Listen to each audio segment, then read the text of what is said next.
Are you looking for a new podcast by a Black, brown, or QT pot creator? Are you finding it impossible to find your people? It's all good.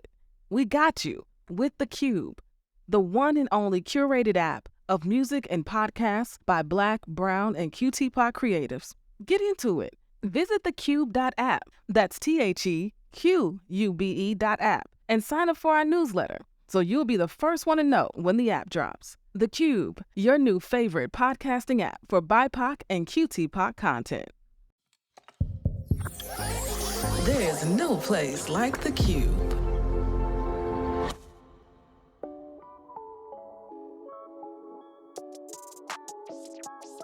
Family, welcome to Black HIV in the South. How did we get here? I'm Anna DeShawn, your favorite queer radio personality and co-host of this podcast. I'm joined by my friend Duane Cramer. Duane, say hi to the people. Hey y'all, how you doing? I'm sure they're doing great because they're joining us. And family, you're going to hear a lot more from Duane in just a little bit. But I want to start in the beginning and share why I want to tell this story. The journey began on April 18th, 2022, when I decided to put an all call out to my Queer News podcast listeners. I asked if they could support my efforts to go and cover the 35th anniversary of the AIDS Memorial Quilt. I had never seen the quilt in person, and this was set to be the largest display of the quilt in over a decade. The National AIDS Memorial was planning on displaying 3,000 panels. That is 3,000 stories of people who lost their lives due to AIDS-related complications. It was taking place in San Francisco, California, and I knew I couldn't afford to go without additional financial support. Well, it was 11 days later, on April 29th, 2022, when a listener, who will remain nameless, dropped a comment on a TikTok video. They wrote, quote, "I can't find a TikTok that goes with the podcast that mentions the AIDS event in San Fran. I'd be happy to sponsor you for $1,000 to go cover that event." Y'all, I didn't know this person. I mean, who says that on TikTok? Who does that? I'll tell you, people who believe in what you're doing, people who want to see you win. And I was blown away, and I didn't even really believe it. I asked them to send me an email, and they actually did. They sent me an email, y'all. They followed through, and that drove me to ask others to contribute. And guess what? They did. The Q crew, that's what I call them today. They came through, and it really blew me away. I raised enough money to travel to San Francisco and cover the 35th anniversary of the AIDS Memorial Quilt. Now, as a good reporter, I of course did my research prior to my arrival. I knew when I landed there, I wanted to collect interviews with those who were coming to volunteer, coming to remember their loved ones, those doing the work and making an impact. But when I arrived and began walking the aisles of the quilt, and I do mean aisles, as there were over 350 blocks laid out, which represented those 3,000 panels, those 3,000 stories, and listening to the soundtrack of the names being read and understanding that the average age of a person on the quilt is 33, understanding that each panel quilt is 6x3, roughly the size of a coffin, telling a story of remembrance through art and words. There was a deep emotional response that came over my entire body. Tears just began to drop because when you walk through a display of the AIDS quilt, you understand that it is more than the largest community arts project ever in the world. You understand that it transcends needle and thread. And there were two people in particular that I knew would understand. Jada Harris, program manager of the Call My Name project with the National AIDS Memorial, and Duane Cramer, director of Quilt Community Engagement. And Duane, I am so glad that you are joining me on this podcast. During that time, I got to learn so much about you and your story. Can you share with the listeners what drew you to this work? Sure. My first association with HIV and AIDS was really in my family. My father died of AIDS-related complications in 1986 when he was a professor and associate dean of the business school at Howard University in Washington, D.C. And at that time, not a whole lot was talked about in the Black and brown communities around HIV and AIDS. I mean, on the news, you saw lots of white gay men that were dying. You saw them acting up in the streets, literally, demanding rights and focus and attention and medications, but you didn't see Black people. And my father had just died. So my sisters and I were really fearful of what people would think, because all that you saw were drug addicts, gay men, and other quote-unquote undesirables in the community that were dying of this disease. And we didn't want our father to be associated with that, nor did we want our family to be associated with that. So we told people he died of cancer for many years. And then I realized that this isn't good for us as a family not to tell the truth. And it's also not good for the greater family, and that's all the other Black and brown folks in this country. So we made a decision 10 years later to make a panel for him in the AIDS Memorial Quilt. And so I made that panel with my mother, my sisters, an aunt, and my niece, who was a baby at the time.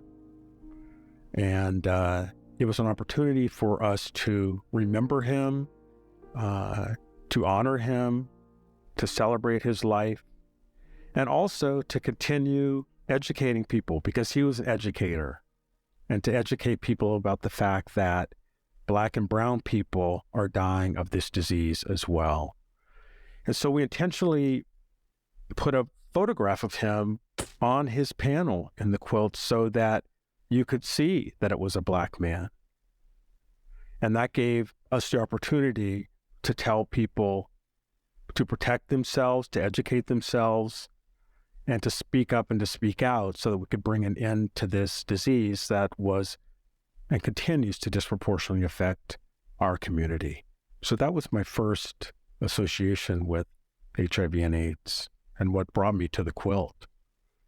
I returned from that display in Washington, D.C. of all those panels, and I took my, the HIV test that I was taking every 3 months or 6 months.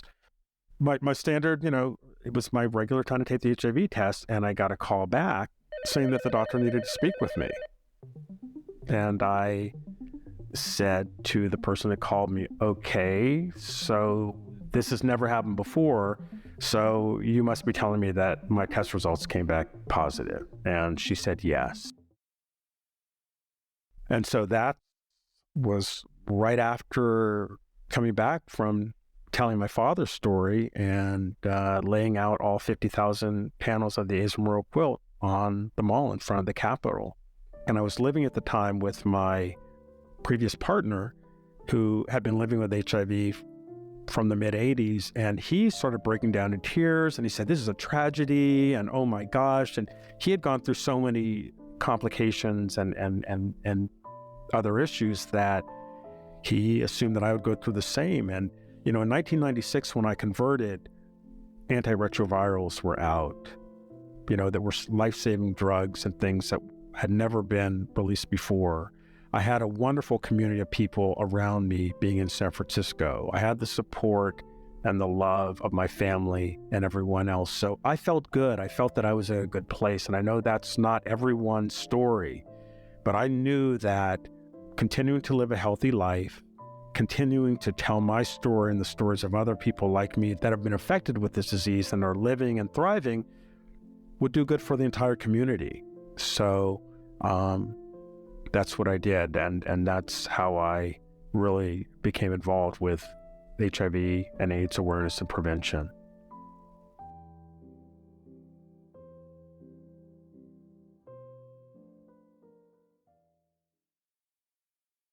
I think it's that representation, the representation of your father's face on his panel, right?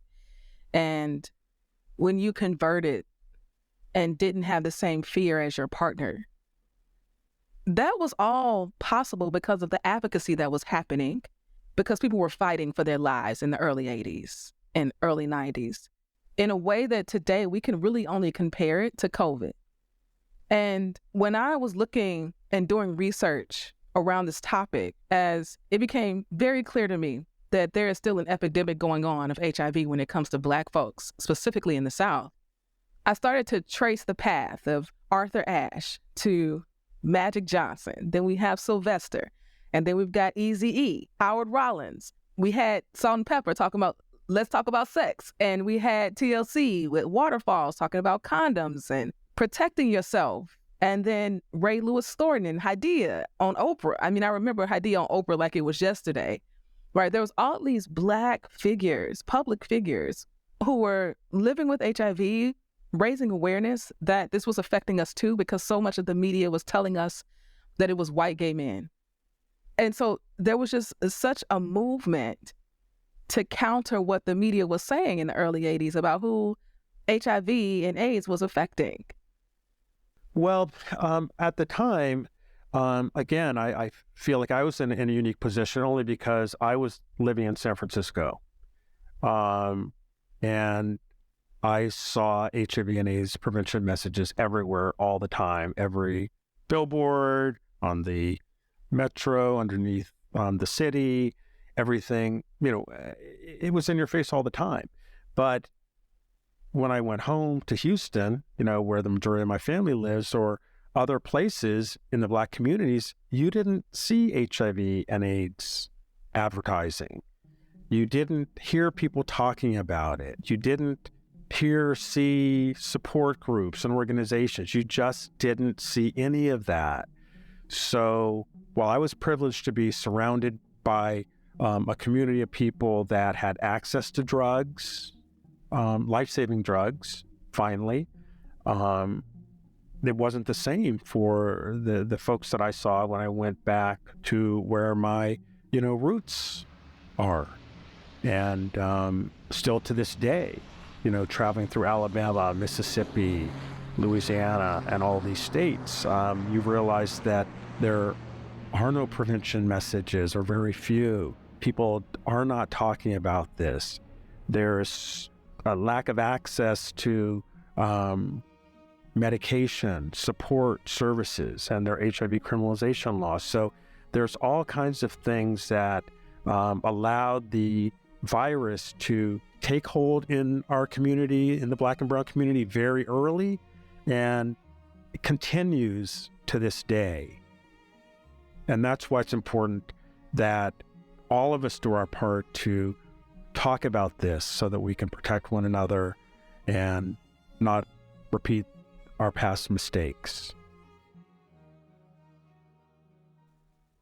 And one part of telling our stories is capturing them, right? And this is the power of this podcast, is that I had the opportunity to speak with people who are living and thriving with HIV today. One of the very first people I had the opportunity to talk to was Nathan Townsend, who is the HIV Prevention Programs Manager for NASEM. And for all of you that don't know, NASEM is the National AIDS Education and Services for Minorities. And NASEM was formed in 1990, so the early 90s, and is one of the very first African-American community-based nonprofit organizations to stand on the front lines in the fight against HIV and AIDS in Atlanta, Georgia. And Nathan had us all in tears, and I'm just going to let Nathan tell his story, but I think so much of what he says really helps us to understand what was happening in the early 80s. I came up in a really strict religious family, but very loving. And what I noticed when I started coming out and joining community was that I was giving up pieces of myself, little by little by little. And so I went from being all the way over here where I was like, I'm a good boy, I'm not going to do this, I'm not going to do that. And then you meet somebody and you give up an edge, and then you're moving closer. And so you had the tendency to just, really give up all that is you, just to be involved, just to be connected, just to be engaged, only to realize that you're not even building anything. You're giving up and pouring into something that's not going to yield any kind of return. And there's so many times in that process, in that journey, we lose so much of ourselves. We lose our sense of self. And in my case, I lost my zero status as an HIV negative person, 38 years ago, because I listened to the lie that this is only white people that are getting this virus. And so when I got tested in 1984, it was just like a symbolic gesture that I just knew that, child, I'm just going to do this for the people. Child, I walked out that thing a whole different person. But what I realized by myself at that particular juncture was that I don't feel any different just because you just put 3 letters behind my name. Nothing in me has changed, and I hid in public. I actually joined different HIV organizations as a board member of one, being aligned but anonymously. I did the Meals on Wheels for HIV positive people, doing stuff for them. I got involved but never told my story.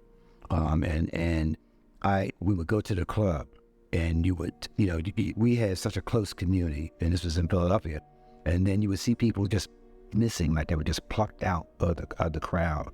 And the density of the crowd just starts to dissipate. It would be like pop, pop, pop. And everybody knew what that meant. It meant that they were gone. Because back then, people would start to pull away when they started looking like they were sick.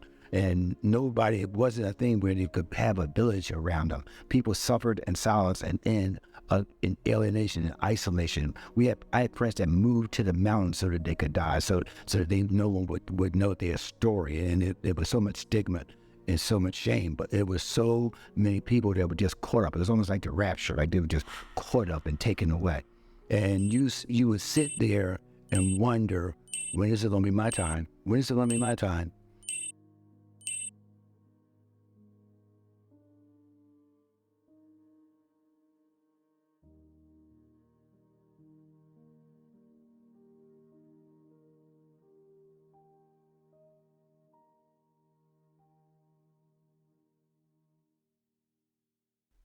When Nathan did the pop, pop, pop, I felt that.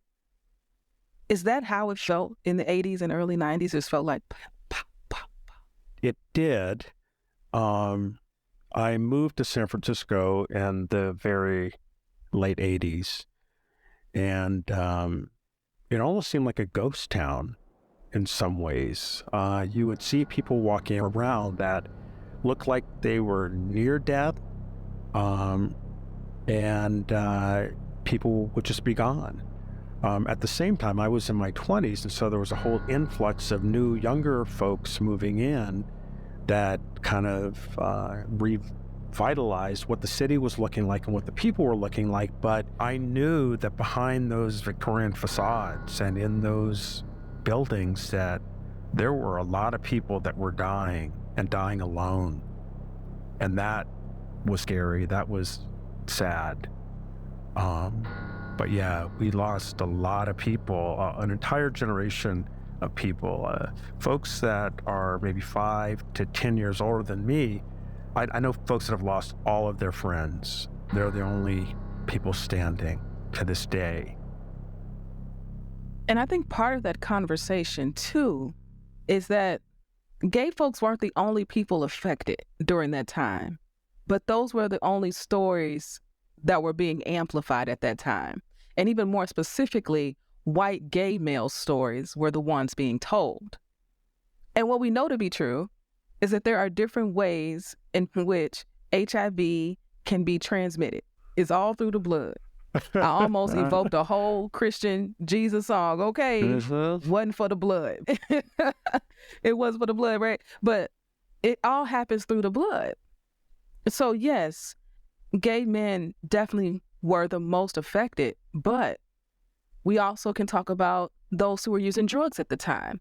And we can absolutely talk about those who are hemophiliacs, because that group really wasn't talked about, but they were affected early on at very high rates. Absolutely. You're absolutely right, because at that time, so many children were catching HIV through the tainted blood in our system. For me, the first person that comes to mind is Ryan White, because he was the poster child for AIDS during that time. Everyone knew Ryan White's name. Michael Jackson was one of his pallbearers. That was the level, the profile in which he had attained because the media picked up his story. But we also know that there was a Michael Felton. And Jada Harris is the program manager for the Call My Name project, which was specifically designed to increase the number of African Americans on the quilt. And Jada tells this story better than anybody else on the planet. So Duane, we're going to let her tell the story about Ryan White, but also definitely Michael Felton. Yeah, there's a whole section in the Grove that's dedicated to people who lost their lives to HIV and AIDS as hemophiliacs. And a lot of them are children, are most of them are young people. And that was kind of highlighted in the Ryan White story. But the focus really was on the mystery of what people didn't know, and the stigma and the shame of it all, and the assertive, aggressive attacks on these young children. I mean, they were children. So the hemophiliac story has kind of been, I wouldn't say buried, but it's not something that's highlighted down because it's just not as much of an issue in terms of transmission. And it's as if the society has moved on. Earlier this year, we started doing research on what are the untold stories? Who's missing from the quilt? And our wonderful research fellow, Ashley Brown, out of the University of San Francisco, did a deep dive into Mississippi because Jackson, Mississippi was going to be the first stop on the exhibition. And she came across this story about this young boy, Michael Felton, born in 1971 in Mound Bayou, Mississippi, and grew up in Cleveland, Mississippi. He was a hemophiliac, diagnosed with HIV at 13 years old. Like I said, he was born in 1971, the same year that Ryan White was born. And he was fighting the same fight that Ryan White was fighting. All he wanted to do was go to school. And when he got his HIV diagnosis, he was one of only 6 people in the entire state of Mississippi that had an HIV diagnosis, and I think one of only 160 something children across the country that had an HIV diagnosis. And as soon as he got that diagnosis, the school board decided that they would not allow him to go to school. And his dream was to go to high school. So at 14 years old, he was petitioning the school board to go to public school. And he had decided in his own mind that he was going to go into the schoolhouse. He was going to go, he just decided, I'm going to school. And the night before he went to school, he passed away. So he never made it into the school, but the forces that were around him, the community, were rallying in support of him to be able to attend school. And it's because of the work that was done with the community fighting on his behalf. His younger brother was able to go to school. He was also a hemophiliac, and he lived to be 70. So I think this is an incredible story about this young little black boy from the Delta of Mississippi fighting the good fight in the same way that Ryan White fought the good fight. But there are no films made after him. There are no TV specials. There are no landmark bills. There are no landmark grant names named after him. And he should be elevated in the same way that Ryan White was elevated, because he suffered the same challenges.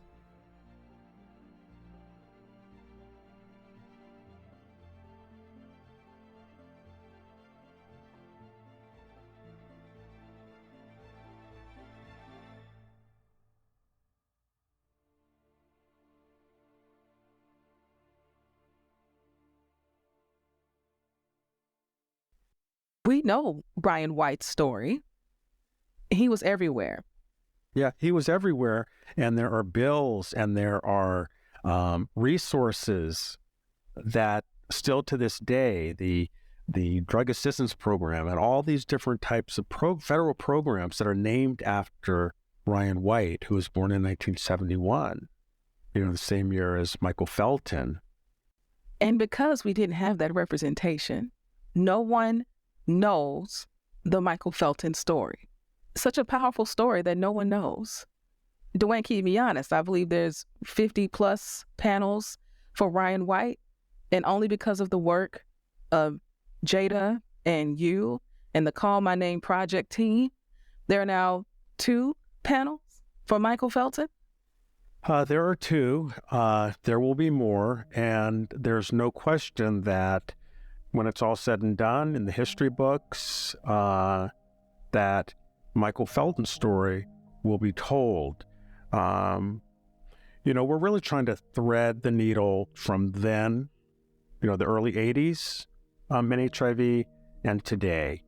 And everyone's story is important. It's important for us to remember, honor, and celebrate all of these lives.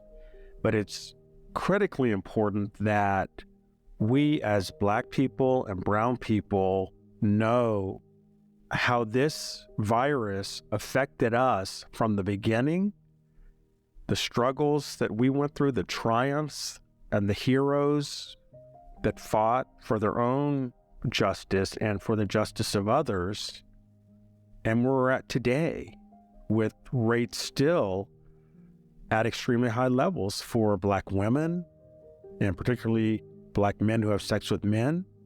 So it's important for us to talk about this, for us to document and remember these stories so that we can bring an end to this. And we can, and we will.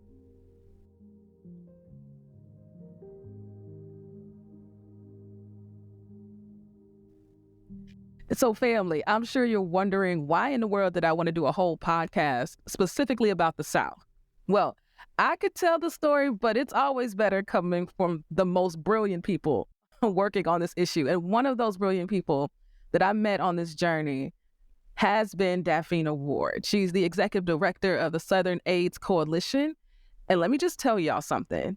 She is a magical human, but I'll let her speak on why we have to focus our energies, our time, our resources on the South. Yeah, I think the South, National AIDS Memorial recognized it had not done a lot of programming in the South. While you had the Call My Name program, which is the program, shout out Jada Harris, the program that Jada leads based in Atlanta. Outside of that, there had not been a strong investment or engagement in Black and brown communities. And when you look at the rates of HIV in our communities, as you mentioned, it definitely we still have a national epidemic to end. But in the South, it's just a whole other level of disparity. We know that most people living with HIV in the U.S. that are Black and brown live in the South. We know that the majority of new HIV diagnoses happens in the South. We know that most Southern states have not expanded Medicaid. Most Southern states do not have comprehensive sexual health education in our schools. Most Southern states are on the list of the states with the highest rates of poverty and lowest rates of employment and lowest rates of housing. There's just all these things. And so when I talk about HIV in the context of the South, whenever I present, I always start with this map from 1908. And back in 1908, the NAACP hired cartographers, map makers, to show us the rates of lynching in every state in the country. So it's a really remarkable map. It goes from lightest to darkest, and the darker states have the highest rates of lynching in those, that century leading up to 1908. And if you layer that map with the HIV map, as far as rates of HIV, it's the same map.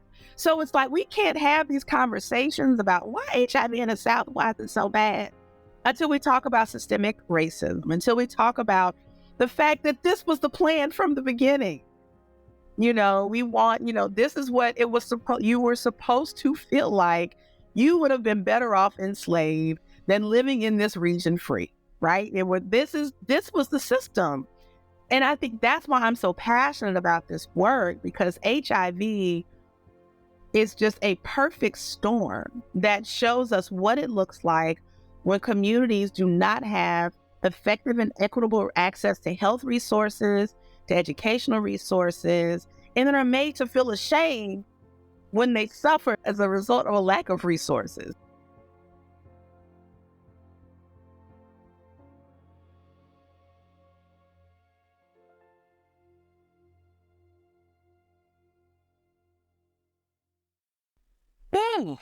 It's a lot of information. She's speaking the truth. So I've had the opportunity to hear Dafina speak on multiple occasions. And when she begins to really pull the lens out and look at the holistic reasons as to why it's affected Black folks in the South so drastically different than everywhere else in the country, you just remember that HIV is not just by itself. We can't look at HIV alone. We do have to look at the larger problems and the larger systemic issues that have driven this to be such an epidemic in the South in 2023. Absolutely. No, everything is actually linked. The failure to effectively address a lot of the factors that she talked about is what really increases HIV vulnerability in our communities. And, the impediments to accelerated service uptake is a key reason why progress in the HIV fight remains so slow. So, in this regard, the federal plan is concerning because while it rightly prioritizes greater geographic focus in the South, it does not openly really grapple with all of the social and structural factors that really contribute to the racial and ethnic disparities in the HIV outcomes. Because, I could roll through a lot of statistics. There's some crazy things such as, the projection is that 1 in 2 Black men who have sex with men will contract HIV in their lifetime. That's crazy. 1 in 2 Black men who have sex with men will contract HIV in their lifetime. And why is that? All the homophobia, racism, lack of access to resources, all the things that she talks about. And that's just one example. So there's a lot of work to be done. There's a lot of work to do, especially when we're talking about 13 states. The devastation that's happening within 13 states. The South makes up 38% of the population, but 52% of all new HIV cases when it comes to Black folks. And it's just like, those two things do not equate. That data tells us so much about the problem, and that's why the folks doing the work do call it an epidemic. Well, it's not just an epidemic. I mean, let's call it what it is. It is a crisis. People need to understand that it is a crisis in the South with HIV and AIDS for Black and brown folks. And it's for that very reason, Duane, that I wanted to do this podcast, because I understand the power of us telling our stories. Because when we don't, our stories are erased from history. They will pretend that we were never here. And in this episode, family, we talked about the public figures that you all are so familiar with. We've talked about the lack of representation today, and now you know about Michael Felton. Now in episode 2, we're gonna dig into more about the fear that existed in the early 80s and how that fear has led us to the stigma that is still killing us today. We're gonna dig a little bit deeper into how that stigma actually materialized itself in real life. So family, stick with us. Episode 2. You're tuned in to Black HIV in the South. How did we get here? Black HIV in the South is an exclusive production of The Cube. The show is produced by Latrice Sampson Richards of STS Productions and edited by Experience J of Just Listen Media. Follow us on social at The Cube app and check out The Cube to discover the best BIPOC and QTPOC podcasts.